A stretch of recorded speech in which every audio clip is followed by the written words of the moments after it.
On the approach of the Austrians, an insurrection broke out, and Monsieur Fouché was obliged to withdraw. The emperor commissioned him to proceed to Naples to advise the king, whose position had become delicate.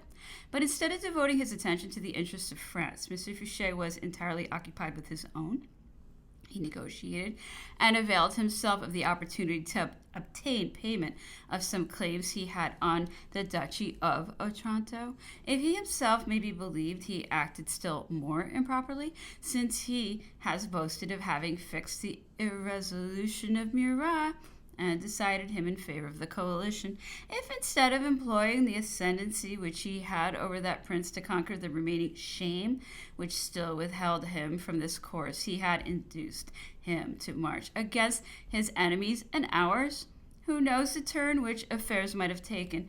Who knows whether the Allies would have dared to pass the Rhine? Besides, had this determination made no change in the concatenation of events, they would at least both have done what it was their duty to do. Murat, especially for that prince, was of the number of those whose position so distinctly chalked out their line of conduct that any departure from it, any equivocal attitude, was a base treason.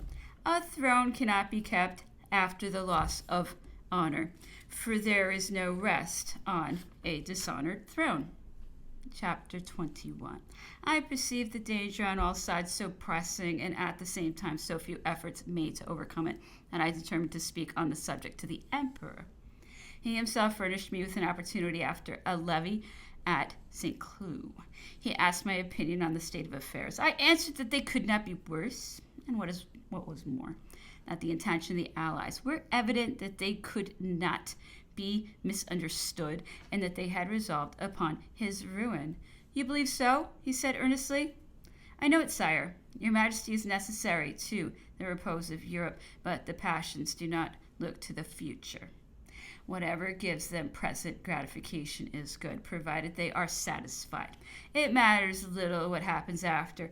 Assuredly, Austria ought not to take part in these plots, but Metternich knows on what conditions he has bargained with England, and he also knows that you cannot remain ignorant of the compact. It is therefore his own throne that he is defending, and for his own power that he is struggling. He will carry everything to extremities if your Majesty do not hasten to prevent him. The emperor listened, as if he expected that I should state some remedy. I added, there is but one, sire. There is an assemblage of diplomatists with their conventional arguments and traditional forms. We must employ one of their own sort against them. Monsieur de Talleyrand? Yes, sire. Then you will have the same logic, the same morals, the same religion. You cannot do better. But the Duc de Bassano? The Duc de Bassano is entirely devoted to you. But he belongs to another school. Here the emperor interrupted me and proceeded to eulogize the good qualities of the Duke. I know, said I, all that your Majesty has done me the honor to tell me, and it is because I do know it that I advise the choice that I have suggested. He now understood me clearly and ordered me to go immediately to Paris and bring Monsieur de Talleyrand to him. I got into my carriage and drove off to execute the commission with which I was charged, but apparently what I said to the emperor had made a considerable impression on his mind. For a while I was with the Prince of Benevento. A page arrived bringing him an invitation to St. Cloud. I was persuaded that Monsieur de Talleyrand was about to become minister, but on my return to St. Cloud in the evening, I learned from the emperor himself the turn which the affair had taken. He had approved very much of all that Monsieur de Talleyrand suggested, and after a long conversation proposed to him to take the direction of our foreign affairs, on condition, however, that he should resign his office of Vice Grand Elector. Monsieur de Talleyrand was willing to accept of the Ministry of Foreign Affairs, but would not agree to the required resignation. He observed that to diminish his consideration on giving him a place to which he was recalled at a moment when it was more difficult than ever to discharge its duties was to deprive him of a means of usefulness. He therefore hesitated, and the emperor came to no conclusion. The conversation, however, continued. Mr. de Talleyrand, who knew the object which had been aimed by all the preceding coalitions was not deceived respecting the views of the present. He related to me that he said to the emperor, "Here is your work destroyed. Your allies, by successively abandoning you, have left you no other alternative but that of treating without loss of time, treating at their expense, and at all hazards. A bad peace cannot be so fatal to us as the continuance of a war which must be unsuccessful. Time and means to recall fortune to your side are wanting, and your enemies will not allow you a moment to breathe. There are, however, among them different interests, which we should endeavor to bring in conflict, private ambitions, present means of which we might avail ourselves to prepare a diversion." The emperor asked him to explain himself, and Mr. de Talleyrand continued, "There is in England a family which has acquired a distinction favorable to the encouragement of every kind of ambition. It is natural to suppose that it possesses ambition, or at least that by showing disposition to second its ambition, we may excite in it the desire of elevation, and also that there are in England a sufficient number of adventurous men to run the chances of its fortune. At all events, such a proposition could do us no harm.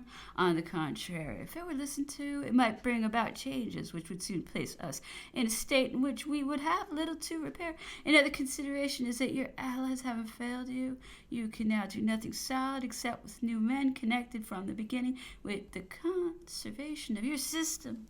The emperor listened to Mr. de Talleyrand, but desired him to speak out more plainly, remarking that he was always the same, and that there was no knowing what he would be at. Thus pressed, Talleyrand mentioned the Wellesley family, and said, "Look at Wellington, who may be supposed to have something in view. If he submit to live on his reputation, he will soon be forgotten. He has several examples before his eyes, and a talent such as his will not be stopped so long as there is something left to be desired."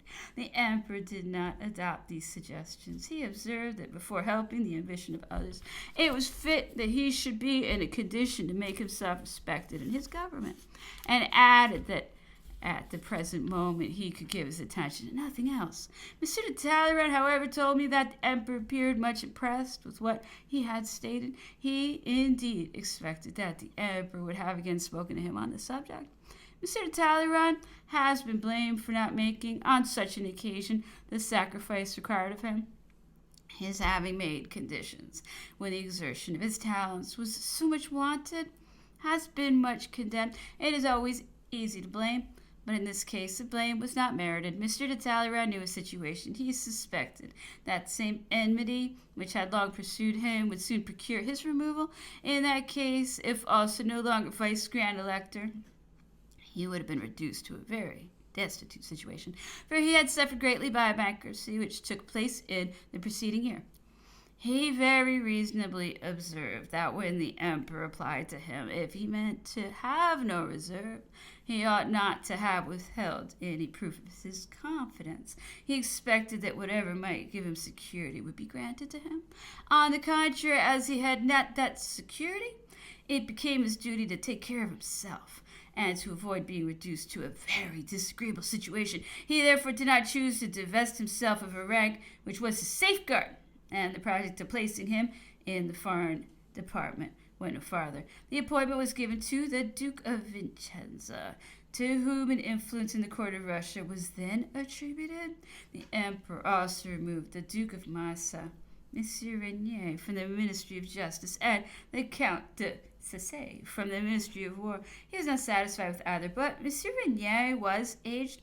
He had lately experienced an attack of apoplexy and was menaced with a second. The emperor feared that it might occur while he was absent, therefore made him president of the legislative body, and chose for his successor in the ministry Count Molay, who was then inspector general of bridges and causeways. The emperor had a great partiality for Monsieur Molay. He had for a long time wished to place him in a situation in which he would have more frequent intercourse with him, and although Monsieur Molay had no intimate acquaintance with the laws, he placed him at the head of the magistracy, because there are places which seem to be made for names, as there are names which are made for places. This was the case with Monsieur Molay. His appointment was the subject of much observation, for there were many candidates for the place, but when the days of misfortune arrived, Monsieur Molay justified the opinion the Emperor had formed of him. The Emperor had no complaint to make against Monsieur de Sassac. But as the Duke of Bassano resumed the office of Secretary of State, it was necessary to provide for Count Daru, who was therefore appointed to the War Department. Monsieur Daru had been all his life employed in the military administration and was therefore particularly well calculated for this office. He had followed the armies and was perfectly well acquainted with their mechanism. He was besides much younger than Monsieur de Sassac, to whom the Emperor gave the retiring rank and pension of a Minister of State. These three changes were made on the same day, at the end of November. They did not long sustain the hopes of the public, but the appointment of the Duke of Vicenza gave particular satisfaction. He was considered the advocate of peace. He immediately opened, as I have already stated, a correspondence with Monsieur de Metternich. He gave to the basis transmitted by Monsieur de Saint-Aignan an adhesion as complete as that minister had desired, but while the reply was expected, time passed away, and the prospect of the future became every day more adverse. Chapter 22. The Emperor, who had not been deceived respecting the views of the Allies employed in the preparation of means of defense, the time was spent by those about him merely in expressing their hopes of a happy change. He was more unremitting in his exertions to assemble an army, equip it, and put it in a condition to take the field. He garrisoned the fortresses of the old frontier, which had not been thought of since 1795. But his orders and his provident measures served only to show the paucity of his resources. All that formidable line of fortresses which, like a girdle, encircled France, was nearly disarmed. The artillery with which they were once supplied had been transported to the fortresses of the new frontier and conveyed from place to place as far as the mouth of the Elbe and the Vistula. Incredible efforts were made to supply places which were absolutely destitute, and to remove all that could be collected to the points most exposed to danger. The government evinced extraordinary activity, which was, generally speaking, seconded as far as possible by the population, but public zeal was damped when the picture of our dangers arose before us. A demand was raised for arms from one extremity of France to the other, and instead of this demand being answered by a supply, the few muskets which the National Guard yet retained were taken to form a magazine for the supply of the army. The want of draft horses for the artillery was another circumstance which occasioned great embarrassment.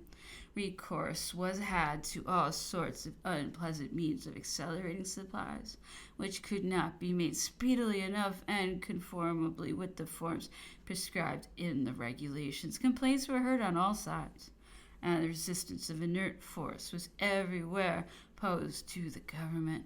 The Emperor clearly saw what was approaching. I firmly believe that in those trying moments he formed a just estimate of the men who 6 months previously had told him in full council that they would consider him dishonored if he ceded a single village which had been united to the empire by a senatus consultum. He also knew how to appreciate those who wished to deceive him respecting the real state of affairs. Yet these men very well knew the situation of France, and if instead of obeying the dictates of silly pride or interested zeal, they had given utterance to the complaints which resounded in their ears, how many misfortunes might have been spared. But the exclusive favor of the Emperor was the sole object of their ambition. They were mortified if they saw him speak twice to any man who was accounted superior in talent to themselves. They immediately took measures to get rid of such men, and they never rested till they accomplished their purpose. The result of this fatal system was soon obvious. Truth gave place to flattery, zeal and enthusiasm fled, and the empire fell. Our misfortunes were not the work of those who had originally caused them, but the result of an obstinacy which those very individuals were unable to subdue. They shield themselves under the pretext of having exerted a degree of firmness and opposition foreign to their natures, but in vain. Their names are inseparably connected with public calamities, and our posterity will see whose hands wrought the destruction of that edifice of glory, which we proudly hoped to transmit to them unimpaired. Those men who are destined never to show themselves on the field of battle are always most eager for war. They seek to appropriate to themselves the honor and respect which are the reward of those who incur danger. They weigh the talents and courage of a general, and if they cannot reduce these qualities below the ordinary level, they describe him as an unprincipled spoliator. How often have I heard such backbiting addressed to the emperor respecting men whom he was known to esteem, and when the calumny had taken effect, the injured parties were informed by their detractors that reports had reached the ear of the emperor, who, in consequence, had conceived unfavorable impressions which their friendly efforts had been unable to erase. I have frequently heard the emperor impose silence to these slanderers, and I have often observed him reading angrily the reports of the general officers who fancied they were giving him proofs of attachment by calumniating their comrades. A great number of these shameful instances of detraction came to my knowledge, and the only reproach that can be fixed upon the emperor is that of having been kind even to weakness to men who sought his favor only from base and interested motives. They crouched to him for their own purposes, but they entertained no regard for him, or at least they had none of that enthusiastic devotedness which they unceasingly professed. I have already observed that the emperor, on seeing the host of difficulties that surrounded him, did not deceive himself with respect to the results to which his situation might expose him. Of this the following is a proof.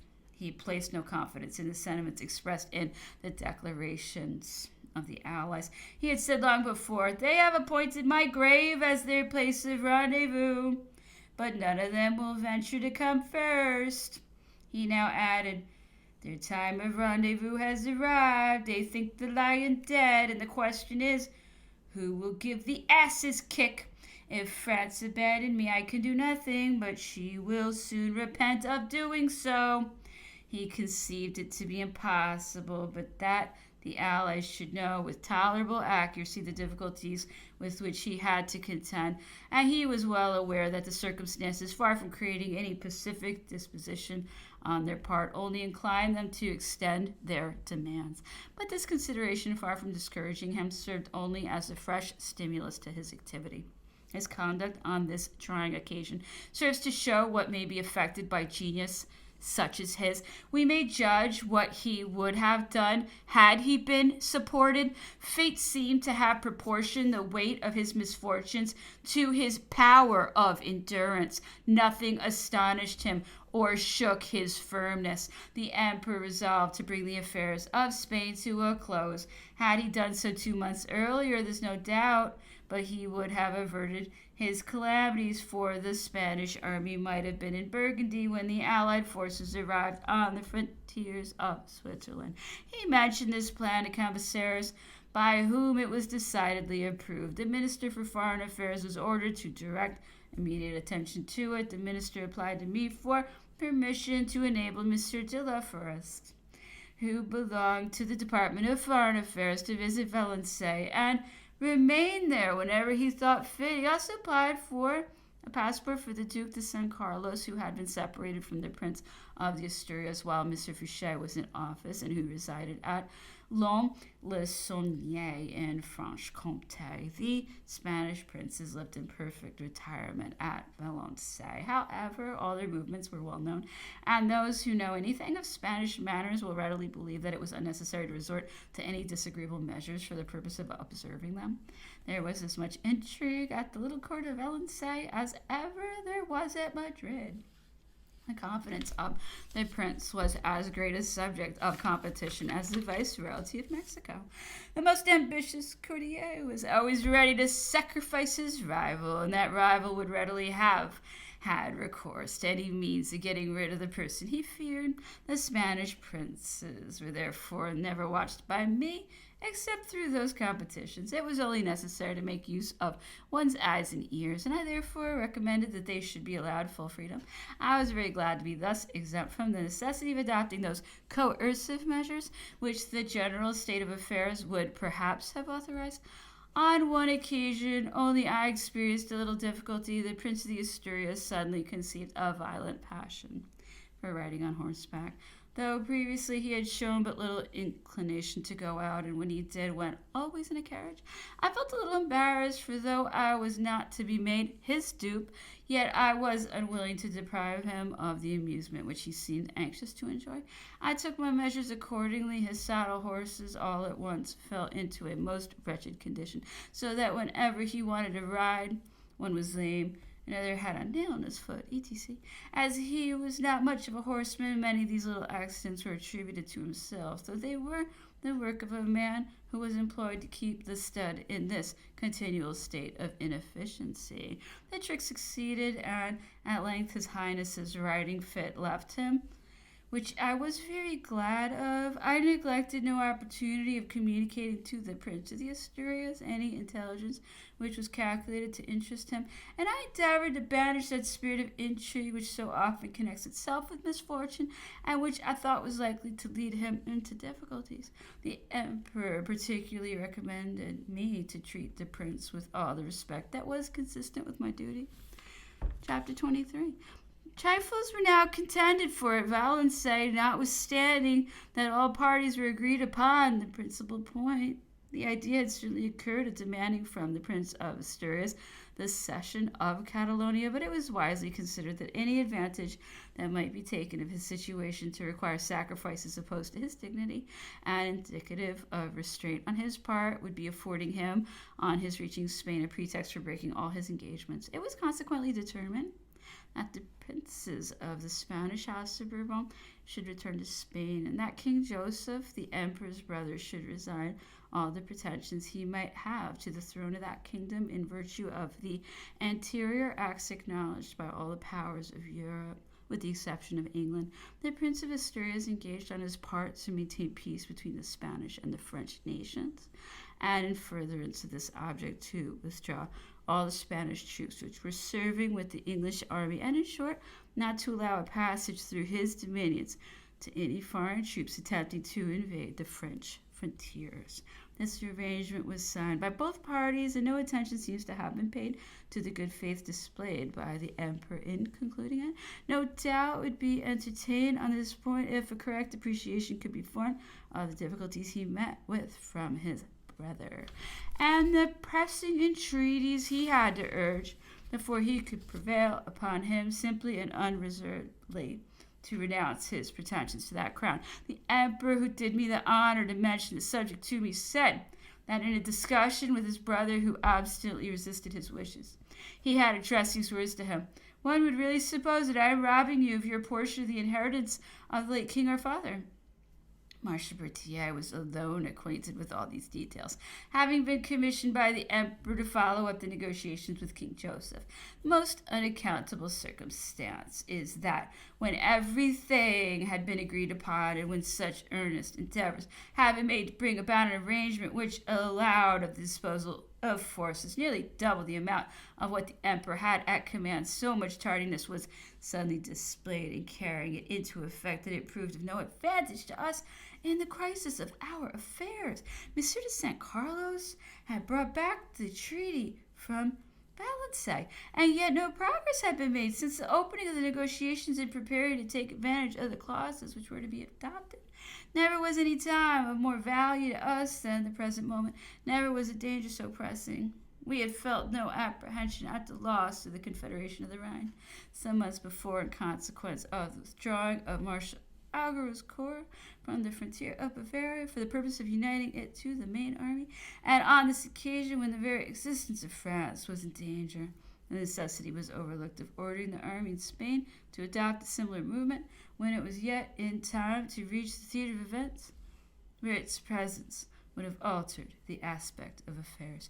It cannot be sufficiently regretted that the emperor's orders should have been ill executed and even eluded for self-interested purposes. I will state what I have ascertained on the subject through the channels of information at my command in order to clear up this enigma, or at least to unravel much of the obscurity in which it is involved. It will be seen that the spirit of intrigue had not slumbered, and that the safety of the state was not considered an object of paramount importance. The emperor had desired me not to neglect any means calculated to procure him positive intelligence of the plans of the allied armies. I happen to have the facility at my command of bringing about an intercourse between a person attached to my service and one of his friends, who followed the headquarters of the coalition and had free access to the Chancery Department of Prince Schwarzenberg. I accordingly dispatched him through Switzerland to the hostile army, the formation of which was in the Brisgau afforded a sufficient indication of its views. This person wrote from Bau to advise that I should exert all my influence to procure the immediate destruction of the bridge over the Rhine at that town, either by purchasing it of the Swiss or in any other manner. We had no time to make this suggestion the subject of a regular negotiation, which would necessarily have been acted upon by the influence of the enemies, who could not have looked at it with indifference. The proper time for purchasing the bridge was after the defection of Bavaria, when it should have been immediately destroyed. The person I have alluded to returned in all haste to Paris and informed me of all he had ascertained in the camp of the enemy, who was preparing his offensive movement towards the frontier.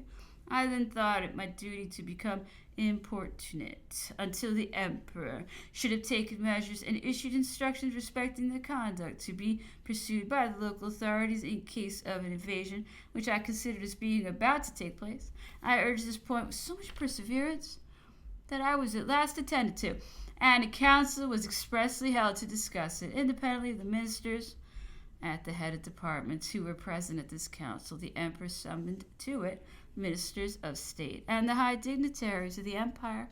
I urged the dangers to which the territory had been exposed at the early period of the revolution, and that to the energetic measures of the then existing government was owing the gigantic display of forces which had preserved the state from ruin.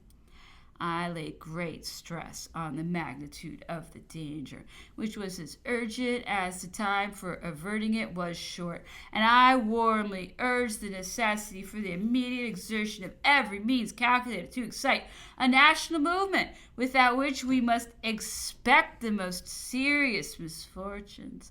I represented the conduct of the Austrians when we had occupied their provinces. They had exhibited the sound policy of issuing instructions to all persons in civil employments and making them remain at their posts. The latter established regularity in every transaction. It must be admitted that they were thus made available to our own purposes, but they preserved the country from greater evils, and above all, they watched over the persons they were appointed to superintend, and by their presence and authority kept them within the bounds of duty. I was here interrupted by a member of the council who observed to me that the Austrians had never afforded us so much facility to take possession of their country as by leaving each public servant at his post, that we ought to be on our guard against imitating their example, that when they found the local administrations had fled, they would be compelled to disorganize everything and would thus be obstructed at every step of their progress. Notwithstanding this observation, I still insisted upon the necessity for the persons in civil employments being allowed to remain at their posts and being provided with instructions to perform with a good grace what they would be unable to refuse if coercive measures were resorted to. I added that this system would be beneficial to the country and would save it from plunder, and that, on the other hand, should fortune present a favorable opportunity for a general rise, it might the more easily be resorted to, and there would be no difficulty in fixing upon those who were to promote it. No public functionary would then venture to disown the authority that would address him. of whatever nature might be the orders transmitted for his guidance. I remarked that we were now in a very different position from what Austria had been placed in. It was no doubt true that if the government of that country had withdrawn its civil servants on our approach, we should have been greatly embarrassed to find substitutes for them, because her population did not present so many well-informed men as were to be found amongst the French people. But this was the very reason for avoiding to imitate her conduct. By removing the public authorities, we should deprive ourselves of the many means of information and many levers for setting the people in motion, if an opportunity offered, without at all succeeding in arresting the progress of the enemy, because any councillor of a prefecture or any person in a civil employment on the spot would be sufficient to carry on the machinery of the service to as great an extent as would answer the enemy's purpose. I added that those provisional functionaries would not endanger their lives in our service, the less so as they would always have a ready excuse to refuse complying with what might be required of them, even supposing that there were any means of finding them out. The conclusion, in short, which I drew from all these observations was that there would be much less disadvantage in leaving the local ministrations in the exercise of their respective duties. This particular view which I took of the subject was not concurred in by the council. It was still believed that their removal at the moment of the enemy's approach would impede their progress. They were instructed to quit their respective residencies according as the enemy should approach. I was greatly disappointed at this determination, being fully aware of the intentions of the Allied sovereigns and clearly foreseeing that this measure would be rather beneficial to them than otherwise. The council also came to the resolution of sending a commissioner of government to each military division in order to excite a spirit of emulation and endeavor to rekindle that national energy which had formerly produced such wonderful effects. These commissioners were received with every manifestation of goodwill, but hope was banished from every mind, without which enthusiasm is of no avail. The springs of public energy were worn out. The general feeling was one of perfect resignation to whatever fate might determine. In some parts of France, no doubt, there was seen an occasional spark of the sacred fire. Nevertheless, the call for arms was to be heard from one extremity of the country to the other. The cry of treason met the ear in all quarters. The minister of war was accused, and it cost me some pains to do away with the unfavorable impression he had made upon many. It is very true that the manufactories of arms were at a stand. Everyone asked how it happened. In such a pressing emergency, the idea had never occurred of establishing a manufactory of arms in Paris, as it had been done during the Revolution. How those of Liège, Charleville, Maubeuge, and Alsace had not been sent to Paris in order to establish the general depot in the capital. Had this measure been resorted to immediately after the Battle of Leipzig, the manufactory of Paris, with the assistance of the multitude of workmen who abound in it, might have supplied 2,000 or 3,000 muskets a day. This would have been sufficient to save France.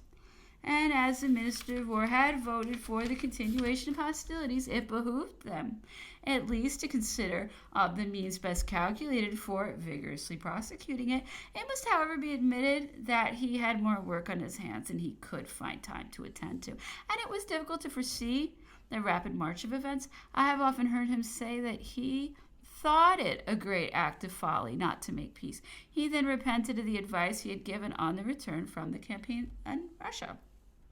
The commissioners deputed by government were not all able to reach their respective destinations, some of them having met the enemy on their way. Our preparations, however weak, had nevertheless created a due impression upon the Allies.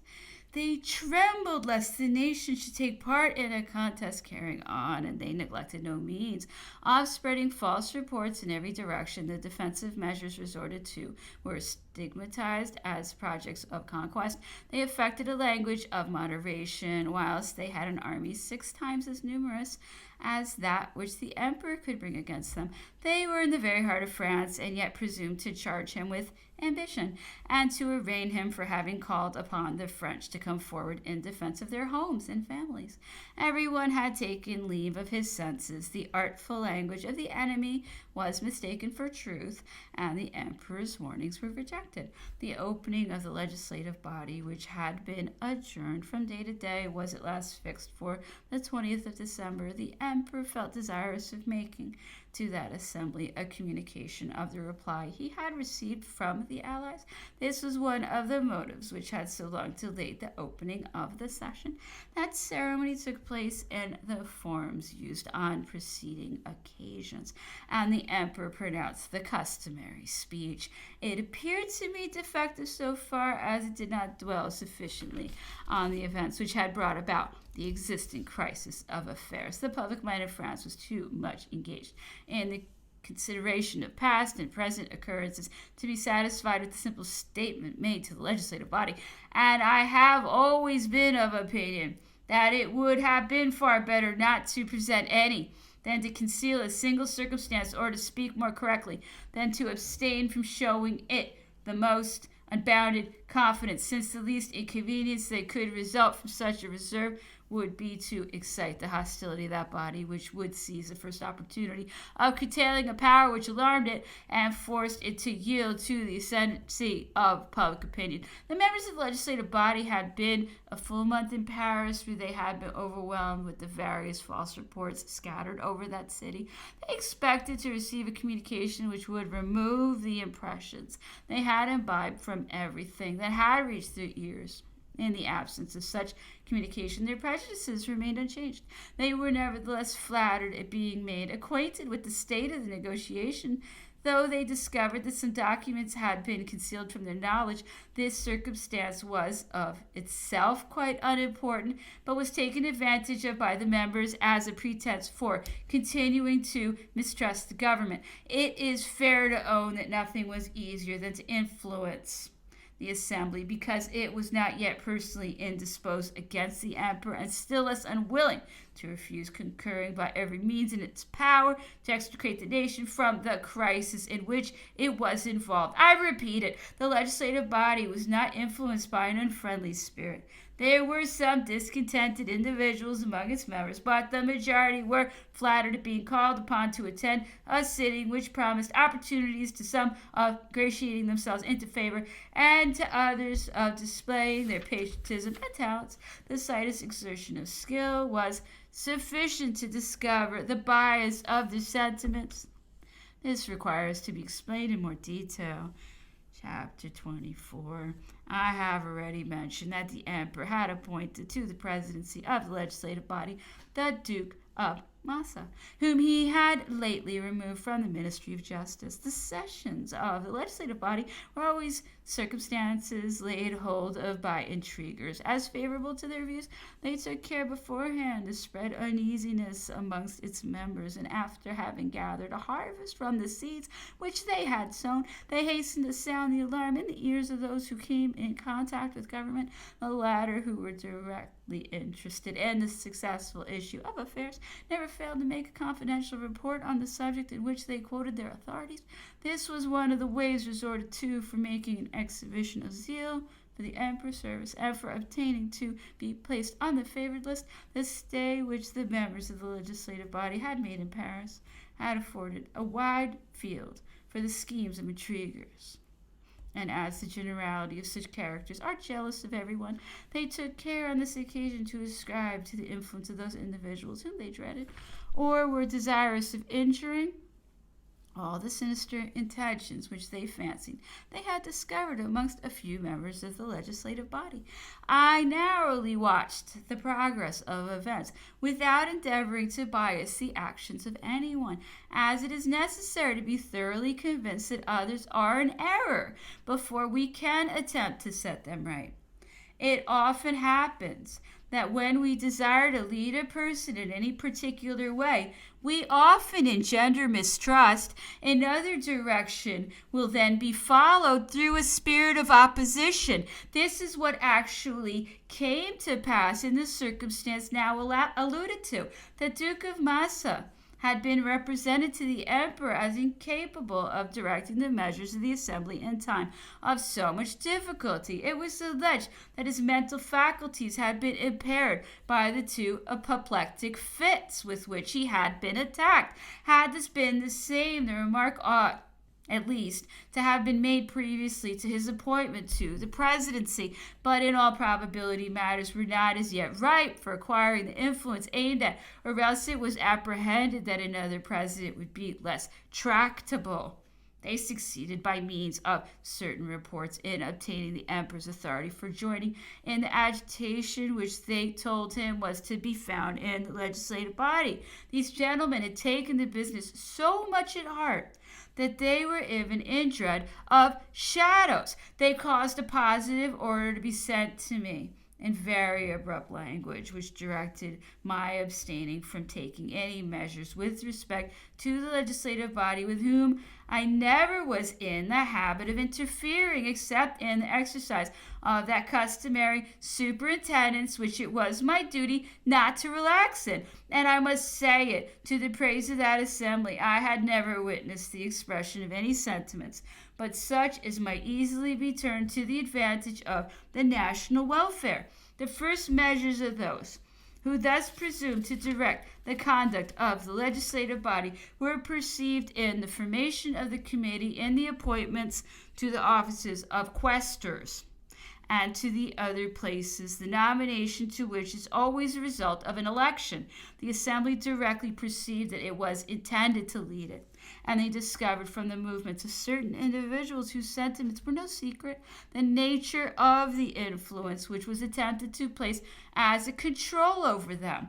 There is in man a natural disposition to repel everything derogatory to his dignity, and a public body particularly is apt to recoil at the idea of being led in a direction which it can find out without the aid of a mentor. Those, however, who are accustomed to a life of agitation must ever be like the fly in the fable. Otherwise, they would possess no merit, and all unsuccessful efforts on their part would go for nothing. Notwithstanding that they had calculated upon being rewarded for them, they ought at least to have taken the precaution of remaining in the background and availing themselves of the services of orators known to be devoted to their interests.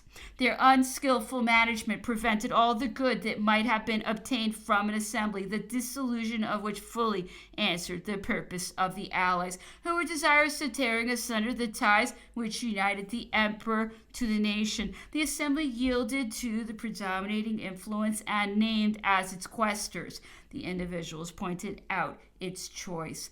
But it again resumed its character, unceremoniously rejected every suggestion bearing an official character, and named Monsieur Launay for its vice president. From that moment, intriguers were at their last gasp, in consequence of the communications which the emperor ordered to be made to the legislative body respecting the state of affairs. The latter appointed a commissioner to examine the documents connected with the Department of Foreign Affairs, which were submitted for its information and proved by the persons which it fixed upon to compose it that it had the will to assert its independence. This could not be imputed to it as a fault it ought not to have been applied to, or else our position should have been laid open to its view with the utmost candor.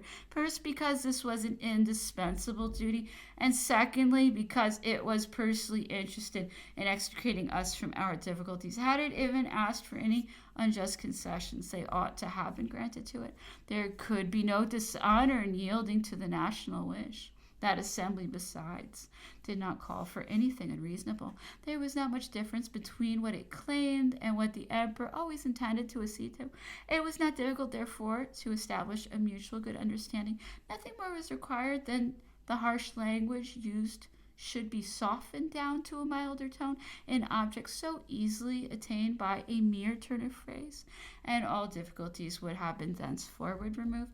The contrary course was adopted. The report of the commission of the legislative body was represented to the emperor as a personal attack against him, and also as the tocsin which was calling out popular assemblies in all directions. He was told Then his power would thus be insensibly undermined, that not a moment was to be lost in guarding against the consequences of such hostile intentions. I must acknowledge there was some truth in this opinion, but we could no longer weigh matters with too great a nicety. The emperor wrote to me to desire I would procure the report of the commission of the legislative body, which was printed and intended for distribution at the sitting of the following day. He had strictly enjoined me not to interfere in anything that related to that assembly. This was a word of the wise. I cautiously avoided incurring his displeasure or marring what he intended to do by other means. Those advisers of the emperor who were so warm in their zeal might have procured the report before they allowed matters to go so far. This was, however, on a par with their conduct on every other occasion. I had very fortunately the report by me and immediately sent it to the Tuileries, as it was to make its appearance the next morning. An extraordinary privy council was convened at night and was attended by King Joseph, the high dignitaries, the ministers, and the secretaries of state. The president of the legislative body also attended in the latter capacity. The composition of this council combined everything that could be desired, whether in point of talents or of devotedness to the emperor's service. Monsieur de Massonneau, in his character of Secretary of State, read the report of the commission of the legislative body. It is proper to observe that every means had been resorted to some days before for the purpose of letting the commission know what language was expected from it, whether in the statement or in its conclusions. The attempt had failed of success, and the report was now under deliberation at the Privy Council. It must be acknowledged that this document held a language which was revolting to the government, and yet it was a first attack. The emperor allowed everyone to state his opinion. Strong reasons were urged, especially by the arch-chancellor, in favor of the legislative body, but no one would undertake to pledge himself that there did not exist some afterthought of reviving principles, the profession of which had been productive of such deep calamities. On coming to this part of the discussion, everyone recoiled with a feeling of uneasiness, saying that he would not answer for the possible consequences of such an event. etc. The emperor had often complained that in every council which he assembled, the discussions always took the same turn. It seemed as if a catastrophe was foreseen, and that each one felt as much anxiety not to connect his name with it as to guard against its consequences. The emperor returned to the question and asked if, in the existing state of affairs, the view taken by the legislative body would not be productive of more harm than good. He even asked if there might not be ground for apprehending that in case of a military reverse or of the enemies approaching the capital, the assembly would declare itself permanent and seize upon the government. He wished to know if it was considered proof against any hostile influence, whether internal or otherwise, and concluded with these words: "Speak out your sentiments, gentlemen. You have the experience of the revolution. You have seen what have been the consequences to us of the good intentions of the Constituent Assembly. Does the present one afford any better guarantee against its falling into similar errors?"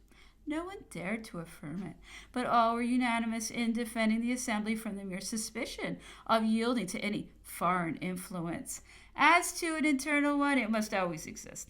Events alone would determine the direction it would assume. "In that case," replied the emperor, "I have nothing to hope from it, since it will never come to any decision until fortune shall have already decided. What need have I of that assembly if, instead of giving me the support of its strength, it only throws difficulties in my way? Is this the proper moment, when the national existence is threatened, to speak to me of constitutions and of the rights of the people?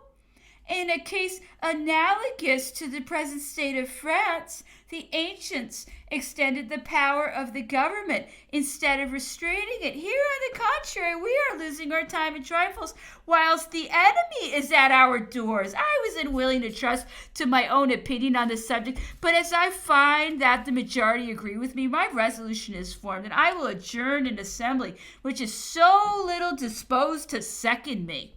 He immediately signed the decree to that effect and gave me the order to seize every copy of the report of the commission of the legislative body. This measure was adopted on a Friday night and communicated on the body the following day to every member of the legislative body, in conformity with the emperor's orders. I saw the members of the commission. They no doubt felt some uneasiness at calling upon me, as it was probably represented to them that they would become the victims of some acts of violence. I had a very different language to hold to them, and had an opportunity of satisfying myself that if they had been differently dealt with, not only a heavy misfortune would have been averted, but a mighty impulse had been given to the nation by means of such a lever of the legislative body. Several men of talents might also have been discovered amongst its members, who would have been invaluable acquisition to the public service, because hitherto the party who had places at their disposal exclusively selected for them out of the circle of their private friends, these persons introduced their own acquaintances into other places, and so on, an abuse of which I had long been convinced. I was much pleased with the members of the commission of the legislative body.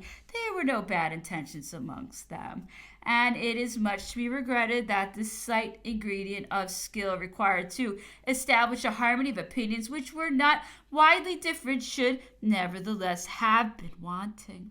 The adjournment of the legislative body created as many different impressions as there are circles of society in Paris. Such an event would have created astonishment under ordinary circumstances. It produced a much more powerful sensation in the present crisis. Some hopes had been built upon the existence of that assembly. They had now vanished. All were deeply mortified at the occurrence. Every endeavor was made to find out what could have given rise to the measure, and as no explanatory details were afforded, imagination wandered in its search after truth, as must always be the case on such an occasion. There must be something, said everyone, which we are not aware of. The emperor must have had a knowledge of some such projects as that of the 23rd of October. Otherwise, he would not have relinquished the advantages he might expect to derive from that assembly. This was the prevailing opinion. It contributed to strike terror into the minds of those persons who had still indulged in hopes of better times. On the following Sunday, the members of the legislative body came to take leave of the emperor according to the customary forms practiced in ordinary cases of closing the sessions. They were introduced to the emperor's apartment by the arch-chancellor.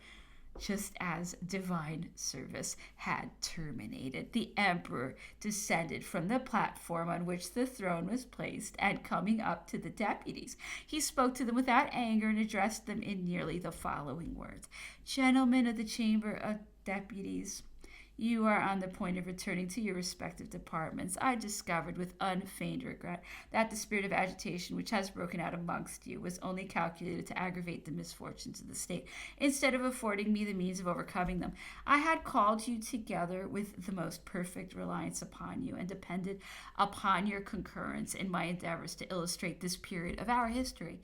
You might have rendered a signal service by not separating yourselves from me, by giving me all the support I stood in need of, instead of considering by what means you might contend with me for power, or attempting to confine me within limits which you would be the first to extend when you had discovered the fatal effects of your internal dissensions.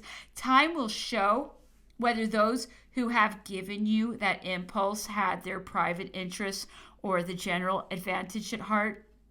I have never been deaf to any representation made to me in favor of the national welfare. And if you had any observations to make to me respecting public liberties, this was not the moment for making them a subject of discussion, since the effect would be to paralyze the enthusiasm of the nation, which it was so essential to foment. By what authority, besides, do you consider yourselves entitled to limit the action of government at such a moment as the present? Have you received from your constituents any right to question the legitimacy of power? Am I indebted to you for the authority which is vested in me? I hold it from God and the people only. Have you forgotten in what manner I ascended the throne you now attack? There existed at that period an assembly like your own. Had I deemed its authority and its choice sufficient for my purpose, do you suppose I wanted the means of obtaining its votes. I have never been of opinion that a sovereign could be elected in that manner. I was desirous, therefore, that the wish so generally expressed for my being invested with the supreme authority should be submitted to a national vote, taken from every person in the French dominions. By such means only did I accept of a throne. This right is very different from any I could ever hold from you.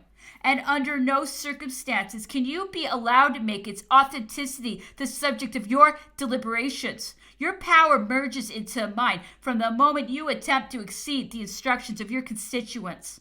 The rights of the throne are beyond your reach because the throne is independent of you. Do you imagine that I consider the throne as nothing more than a piece of velvet spread over trestles? This is a mistake. The throne consists in the unanimous wishes of the nation in favor of the sovereign. As emperor, I stand pledged to its integrity. I will preserve it such as it was handed to me. Otherwise, it would no longer have any attraction and would be wholly unsuited to me. If this should ever cease to be the case, you may then govern yourselves as you think proper. Judge your own acts and consider what circumstances you have chosen for throwing embarrassments in my way. Would there not be some reason for supposing that you are in the service of our enemies? Our position is surrounded with difficulties. By adhering to my views, you might have been of the greatest assistance to me. Nevertheless, I trust, with the help of God and of the army, that I shall extricate myself if I am not doomed to be betrayed, should I fall in the contest. You cannot escape self-reproach, and you alone will necessarily be ascribed the evils that will desolate our common country. You shall see what it costs to rely upon Punic faith. You may then recall the Bourbons. They alone will be fit sovereigns for you, since you will have renounced your independence, and it will not be binding upon them to cause it to be respected. Some deputies replied to certain passages of the emperor's speech. He listened attentively to them, but did not admit the validity of their excuses and persisted in the sentiments he had expressed. This audience lasted a full quarter of an hour. It was the last that he ever granted to the legislative body. Chapter 25. The emperor, having returned to his apartment, sent for the arch-chancellor, Monsieur de Bassano, and myself. He showed no particular indications of displeasure against the legislative body. He complained in general language of the impossibility of constituting an assembly that would candidly follow the impulses given by the government, which it always considered as its enemy, as he observed that it was also with the manifestation of the best intentions towards Louis XVI that they had gradually brought him to the scaffold. He said that the assembly must either have lost their senses or have been desirous of bringing the enemy to France when they could act in this manner, that in either case it would have been dangerous to allow of the existence of this state of things behind him. When he was on the point of proceeding to join the army, where he should find quite enough to engage his attention without having the additional embarrassment of directing the proceedings of such an assembly. Upon asking the Arch-Chancellor's opinion, the latter replied that he had long ago expressed his sentiments respecting constituted bodies, and he still thought it would be found very difficult to do without them, though he disapproved of the spirit of opposition displayed by a portion of the legislative body, being of opinion at the same time that if a different course of proceeding had been adopted, a misunderstanding, which could only be productive of evils, might have been avoided. I had not the advantage of the Arch-Chancellor's experience, and the emperor was quite indifferent to my opinion on this subject. He accordingly did not call for it.